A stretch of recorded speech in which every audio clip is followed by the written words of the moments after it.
Hey everybody, welcome to our introduction to logical proofs. Okay, what I'm going to be introducing in this little tutorial is the idea of logical proofs, what we're going to be trying to do over the next couple of weeks. Some folks find this to be a fairly challenging portion of the course. Okay, it's really not that bad, we just got to work at it, practice little by little, and you're going to get the hang of it.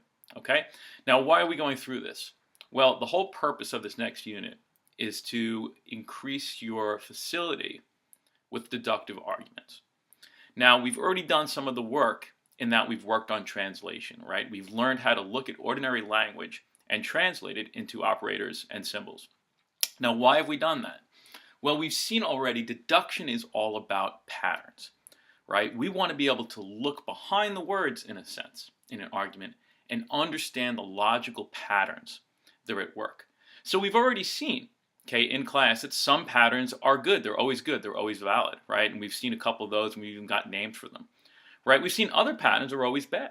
They're always invalid. We can't trust them, right? And that's the key. That's the key at anything, right? To get good at anything is to be able to understand the patterns that are at work in something. And so we want to get good at thinking. We want to get good at deduction here. We need to get good at dealing with these patterns. Now, with logical proofs, we're going to be dealing only with the good patterns. We're going to be dealing only with the valid patterns. Okay, and what we're going to be doing is kind of like a little bit of a game. I'm going to be giving you some information. I might give you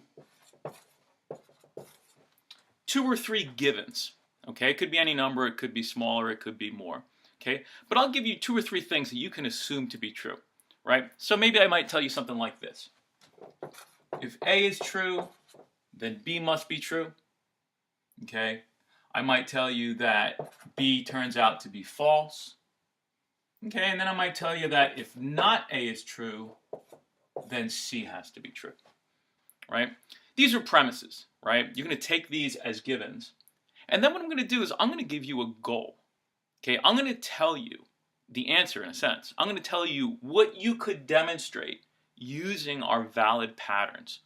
Right, so in this case, I'm going to tell you that our goal is C. I'm going to stick it over here on the side. Right, your job is to get from these givens to this goal. And the way you're going to do that is using valid patterns that we're going to be discussing. Right, so each of these valid patterns, what they're going to allow you to do, they're going to allow you to increase what you know until finally you can demonstrate to me that this really is true. Okay, so the good news is that you know what you're shooting for. You always know what you're trying to get. Okay, and another bit of good news is that these are all rigged. They always work. I will never give you one of these where you can't get to your goal. Okay, so your job is simply to get from these givens to this ultimate conclusion. Okay, and the way we do that is by adding information using our valid patterns. Right, so we're already familiar with a couple of them like modus ponens and modus tollens, right? And we've seen that what they are is they're little truth machines, right? If you stick information in, if you stick true premises into these patterns, you'll always get new information that's true, right? That's what a valid argument is, right? And so what that means is that we can add to what we know.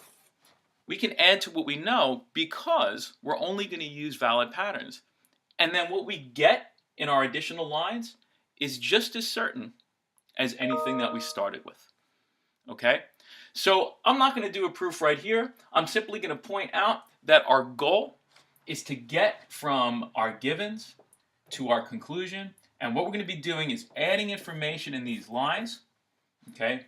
And that's going to justify how you're able to tell me. I'm sorry. What we're going to be doing is we're going to be adding information, and you're going to justify each of those lines. You're going to tell me how you're able to do that. All right.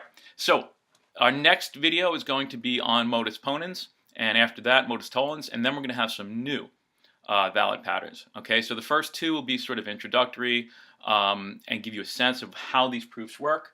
And then as we progress, the proofs are going to get slightly more complex until at the end of this unit, we'll be able to deal with fairly complicated proofs. Okay, good luck.